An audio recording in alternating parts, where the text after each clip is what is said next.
wabarakatuh. Perkenalkan, nama saya Kurtina dari kelas 12 PM1. Saya di sini akan menjelaskan tentang lembaga waralaba dalam bisnis retail. Dalam bisnis retail, waralaba dapat diartikan sebagai usaha yang memberikan keuntungan yang istimewa. Usaha waralaba dapat terbentuk badan usaha maupun perorangan yang memberikan hak kepada atau menggunakan hak kekayaan intelektual yang dimilikinya. Satu, jenis lembaga waralaba. A. Menurut asal produk dan layanan yang diberikan. 1. Waralaba luar negeri. Bentuk usaha waralaba di luar negeri tergolong sangat modern yang dikemas sebagai sistematis untuk memenuhi kebutuhan masyarakat. Waralaba luar negeri umumnya lebih cenderung disukai karena sistemnya lebih jelas. Mereka dagang sudah diterima di berbagai negara dan dapat menurut asal produk dan layanan yang diberikan. 1. Waralaba luar negeri. Bentuk usaha waralaba di luar negeri tergolong sangat modern yang dikemas secara sistematis untuk memenuhi kebutuhan masyarakat. Waralaba luar negeri umumnya lebih cenderung disukai karena sistemnya lebih jelas. Merek dagang sudah diterima berbagai negara dan dapat dijadikan lebih bergengsi. 2. Waralaba dalam negeri. Waralaba dalam negeri berupa usaha waralaba yang ada di dalam negara Indonesia. Waralaba dijadikan salah satu pilihan investasi untuk orang-orang yang ingin berusaha. B. Produk pengoperasiannya. 1. Waralaba dengan format bisnis. Pada waralaba dengan format bisnis, franchisor memberikan lisensi atau hak pada franchisor untuk menjual produk atau jasa menggunakan identitas dari sistem yang dimiliki franchisor itu sendiri. 2. Waralaba produk dengan merek dagang. Pemberian hak dan izin pengelolaan dari franchisor kepada franchise untuk menjual mekanik dengan menggunakan merek produk dengan menggunakan merek dagang dalam bentuk distributor, agen, atau lisensi dari penjualan.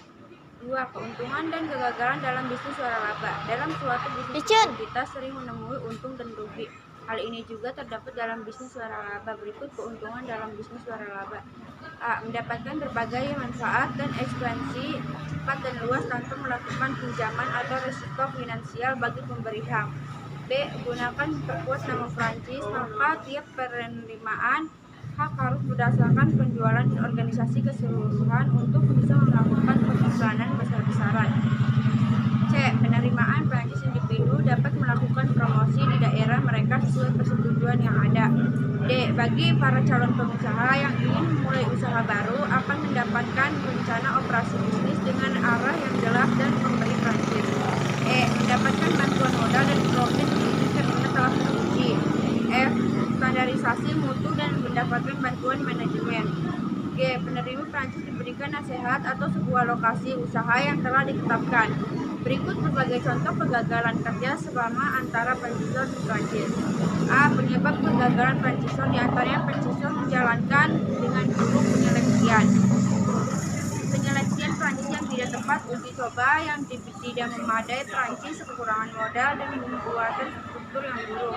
B. Penyebab kegagalan franchise diantara franchise yang minim keberanian, puas dengan dirinya sendiri, berharap terlalu banyak, tidak mengikuti sistem, campur tangan dari pihak lain yang bermain curang dan tidak memiliki bakat. 3. Peranan lembaga waralaba dalam dunia bisnis dan pemasaran. A. Waralaba mendapat keuntungan dengan risiko yang lebih rendah karena produk yang dihasilkannya sudah mempunyai nama dalam pandangan pikiran konsumen. Di samping itu, franchise mendapat keuntungan dari penggunaan paten, merek dagang, hak cipta, dan rahasia dagang. B. Waralaba dapat memanfaatkan hasil penelitian dan pengembangan franchisor dalam memperbaiki bisnis, sehingga bisnis tersebut tetap kompetitif, terutama dalam pemilihan lokasi yang menentukan karena kesuksesan bisnis waralaba sangat ditentukan oleh pemilihan lokasi yang tepat dan strategis sehingga memiliki peluang pasar yang bagus. C. Waralaba mendapat pelatihan khusus yang telah berstruktur dari pihak franchisor atau pemberi waralaba untuk mengatasi kendala pengetahuan yang mereka miliki. Di samping itu, waralaba dapat memanfaatkan pengalaman organisasi dan manajemen kantor franchisor walaupun dia tetap mandiri dalam menjalankan bisnisnya sendiri. D. Waralaba mengeluarkan biaya yang lebih rendah dibandingkan bila mereka mencoba menjalankan bisnis jenis secara mandiri. Hal ini dimungkinkan karena franchisor tidak lagi memperhitungkan biaya-biaya percobaan yang telah dilakukannya. 4. Jenis-jenis waralaba di Indonesia. A. Kategori di bidang minimarket. Di dalam mendirikan usaha waralaba di minimarket, sistemnya sama dengan pendirian minimarket lainnya. B. Bedanya dengan memakai nama usaha pecinta lainnya, biasanya usaha waralaba minimarket didirikan berdekatan dengan pemukiman penduduk, misalnya kampung, perumahan, tempat kos, atau asrama. Waralaba minimarket identik dengan sebuah bentuk usaha yang didirikan dengan meminta izin pada pemilik atau pecinta usaha minimarket lainnya. 1. Indomaret. Indomaret merupakan usaha waralaba yang membentuk minimarket. Setiap konsumen Indomaret pada umumnya bisa mengambil sendiri barang kebutuhan yang terdapat di rak toko tersebut. 2. Alfamart. Dalam usaha Alfamart disediakan aneka kebutuhan sehari-hari, tersedia dan pada posisi yang strategis dengan para konsumennya. Alfamart menyediakan kebutuhan rumah tangga mulai dari sembako hingga alat kebersihan rumah tangga. Barang dikirim sehingga penduduk tersebar di berbagai tempat. Oleh karena itu, jasa usaha waralaba angkut pengiriman barang sangat sukses. Selain itu, zaman sekarang ini muncul bisnis online dalam jasa angkut pengiriman barang. Barang dikirim dengan alat transportasi khusus dan dikirim dengan cepat. 1. JNE. JNE sebagai usaha waralaba yang sudah dikenal dan dipercaya masyarakat di dalam mengirimkan barang. JNE ini sudah beroperasi sekitar 25 tahun. Ini sudah berpengalaman dalam mengirimkan barang dari konsumen dengan tujuan masing-masing. 2. Itu dua nasi put. Mana namanya 2?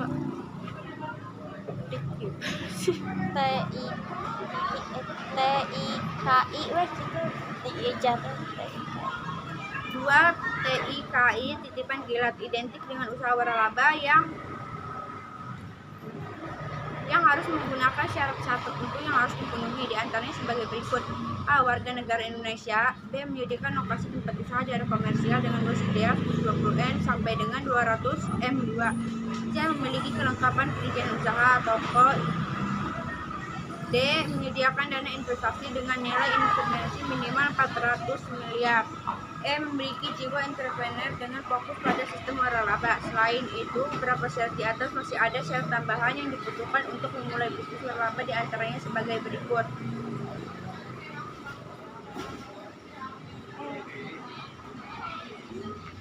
C. Kategori di bidang makanan. Waralaba di bidang makanan tumbuh subur di negeri ini, di mana mempunyai kebutuhan untuk memenuhi kebutuhan pangannya. Selain itu, banyak yang suka berwisata kuliner. Biasanya berbagai jenis olahan makanan bisa digali inovasi dan kreativitasnya pada bisnis waralaba ini, sehingga menjual olahan makanan merupakan bidang usaha yang tidak akan pernah ada matinya. Berbagai jenis makanan yang diolah dari bahan-bahan sederhana bisa bernilai ekonomi tinggi dengan cara harga jual yang menguntungkan. B. Membuat sistem pembukuan atau administrasi. Sistem pembukuan keuangan sangat penting untuk keberlangsungan. Tremor legeuna. B. Membuat sistem pembukuan atau administrasi. Sistem pembukuan keuangan sangat penting untuk keberlangsungan usaha waralaba. Dan pembukuan ini adalah sebagai bahan evaluasi dari waktu ke waktu dan bisa juga untuk mengetahui apakah usaha waralaba mengalami keuntungan atau kerugian dengan membandingkan laporan keuangan. C. Wajib memiliki SOP. Waralaba OP merupakan singkatan dari standar harus menggunakan syarat tertentu yang harus dipenuhi, diantaranya berikut. Warga negara Indonesia menyediakan lokasi tempat usaha daerah komersial dengan luas ideal 20 N sampai dengan 200 M2. C. Memiliki kelengkapan perizinan usaha.